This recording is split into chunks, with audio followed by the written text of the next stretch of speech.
नमस्कार सम्मानित दर्शकगण, आज कोरोना महामारी के कारण जो हालात उपजे हैं और उसमें जो लोग आज जरूरतमंदों को मदद कर रहे हैं, उनकी मदद और उनके द्वारा राशन आदि जो सामग्री दी जा रहे हैं, उसके आप हम सब लोग रोज समाचार पत्रों में, न्यूज पोर्टल में, फेसबुक में, व्हाट्सएप में लगातार मदद किए जाने की खबरें और फोटो देख रहे हैं और ये हो भी रहा है। निसंदेह जो बहुत ही गरीब तबके का जो वर्ग है, उसको समाज के कुछ लोग आगे बढ़ करके मदद कर रहे हैं, उसको राहत सामग्री दे रहे हैं, राशन दे रहे हैं। ये बहुत खुशी की बात है। और अपनी जान की परवाह किए बगैर जो लोग इन जरूरतमंद लोगों के बीच जाकर के उनकी मदद कर रहे हैं, उन सभी को सलाम है, सल्यूट है, साधुवाद है। मगर दोस्तों, आज मैं दूसरे वर्ग की बात आपके सम्मुख उठाऊंगा और ये दूसरा वर्ग है मध्यम वर्ग। जी हां, कोरोना के चलते लॉकडाउन व कोरोना कर्फ्यू के कारण निरंतर 2 वर्षों में लाखों लोगों का रोजगार छिन गया है और तमाम व्यवसायों का व्यवसाय ठप हो गया है, जिससे मध्यम वर्गीय परिवार भी अब मूल आवश्यकताओं के लिए तरसने लगे हैं। सम्मानित दर्शकगण, मैं यहां इसी बहुत गंभीर विषय पर आज आपके सम्मुख बात रखने जा रहा हूं। बात वही है मध्यम वर्गीय परिवारों के घर के चूल्हे पर रोटी के संकट की।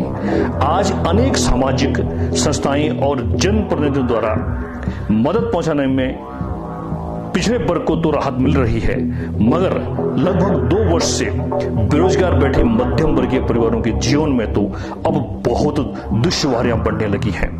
इस वर्ग के लोगों की चिंता करने वाला कोई दिखाई नहीं दे रहा है। सरकार की ओर से भी इस वर्ग के लिए कोई भी राहत की घोषणा नहीं हुई है। सरकार प्रदेश में केवल कोविड कर्फ्यू बढ़ाने तक ही सीमित दिखाई दे रही है।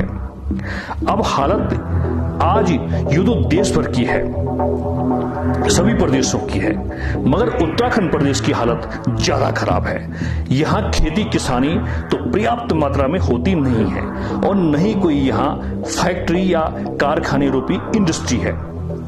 रोजगार के लिए यहाँ सभी लोग मुख्य रूप से पर्यटन पर जुड़े हुए हैं।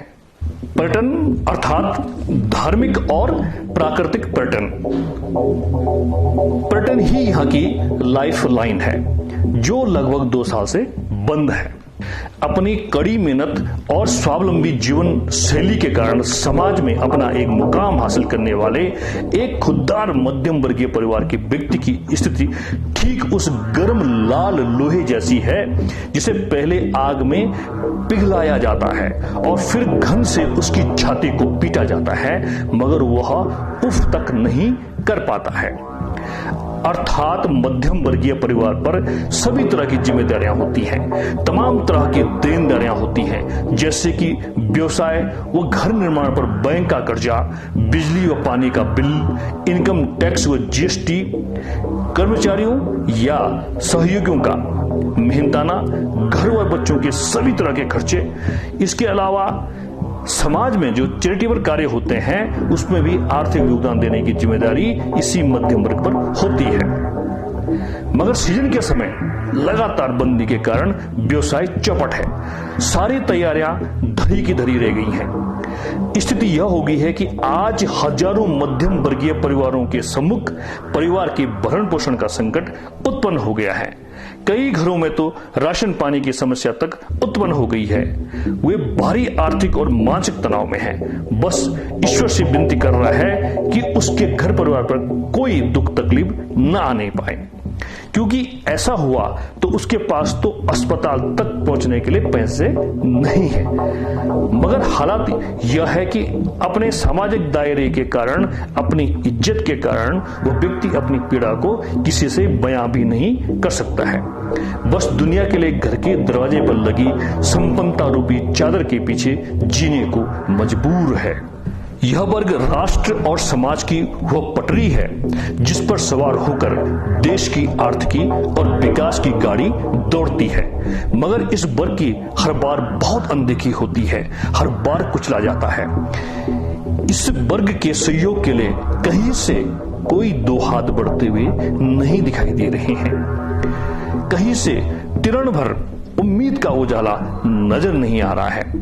यह वर्ग बहुत परेशान है, निराश है और सैकड़ों पुकार लगाने के बाद जब कोई सुनने वाला नहीं मिल रहा है तो अब नाउम्मीद होने लगा है। मध्यम वर्गीय परिवारों में आते हैं सभी दुकानदार, रेस्टोरेंट, ढाबा, पटरी व्यवसायी, टैक्सी चालक, टेंट साउंड संचालक, पत्रकार, कलाकार, होटल स्वामी और पर्यटन से जुड़े हुए तमाम लोग जिन्हें सरकार को टैक्स के अलावा अपना पूरा हिसाब भी देना पड़ता है। सरकार इनके इनकम टैक्स में तो भागीदार है मगर नुकसान में नहीं। 2 साल से कारोबार ठप होने के बावजूद बिना इनकम के इन्हें सारे टैक्स चुकाने पड़ रहे हैं, बिल भरने पड़ रहे हैं, बैंक की किस्त ब्याज समेत टाइम पर जमा करनी पड़ रही है। कहां से करेंगे? इनकम टैक्स पे होने के कारण ये वर्ग सरकार की अधिकांश जीवन पोषण योजनाओं के लाभ से भी वंचित है। इन्हें 2.5 किलो अनाज भी मुफ्त नहीं मिलता। मददगारों द्वारा बांटी जा रही राशन की लाइन में भी यह वर्ग खड़ा नहीं हो सकता, चाहे उसके घर में कई दिनों से चूल्हा ही क्यों न जला हो। दोस्तों, अगर अब बाजार खुल भी जाते हैं तो उसका अर्थ ये नहीं है कि आर्थिक संकट दूर हो गया, बल्कि बाजार खुलने से आर्थिक संकट फिर बढ़ेगा। क्योंकि अभी तक जो कुछ लेनदार या सरकारी वसूली थी वो बंद थी। अब जैसे ही बाजार खुलेगा वह प्रभावी ढंग से लागू हो जाएगी, चालू हो जाएगी, खर्च बढ़ जाएंगे। जबकि पर्यटन सीजन खराब हो चुका है, चाहे वो प्राकृतिक पर्यटन हो, मसूरी आदि का, चाहे वो धार्मिक पर्यटन हो, बद्रीनाथ, केदारनाथ और गंगोत्री, यमुनोत्री का या अन्य। और उधर से जो है तीसरे कोरोना वेव की घोषणा सरकारें और विशेषज्ञ कर रहे हैं। लेकिन अगर ये तीसरे वेव की बात झूठी हो जाती है तब भी कारोबार को पटरी पर आने में वर्षों लग जाएंगे, दशकों लग जाएंगे। प्रिय दर्शकों और जो भी मेरे इस वीडियो को देख रहा है, अगर सरकार के नुमाइंदे भी देख रहे हैं तो सुने। मैं अपने इस वीडियो लेख के माध्यम से केंद्र सरकार, राज्य सरकार के मंत्रीगण, स्थानीय विधायक और तमाम जनप्रतिनिधि और तमाम मददगारों का ध्यान इस खतरनाक मोड़ पर खड़े इन तमाम मध्यम वर्गीय परिवारों की दशा की तरफ खींचना चाहता हूं। आप अपने नजदीकी मध्यम वर्गीय परिवार के बारे में जरूर सोचिए, जरूर देखिए कि वो किसी परेशानी में तो नहीं है। अत्यंत कष्ट में रह रहे लोगों का पता लगाइए। इनमें अधिकांश लोग ऐसे हैं जो आपसे स्वयं संपर्क नहीं करेंगे, आपको खुद ही संपर्क करना होगा। आज सरकार के साथ साथ जो भी सक्षम व्यक्ति हैं उन्हें गरीब तबके के अलावा कमजोर मध्यम वर्गीय परिवारों की भी सुध लेनी होगी, उनकी भी मदद करनी होगी। जय उत्तराखंड, जय हिंद।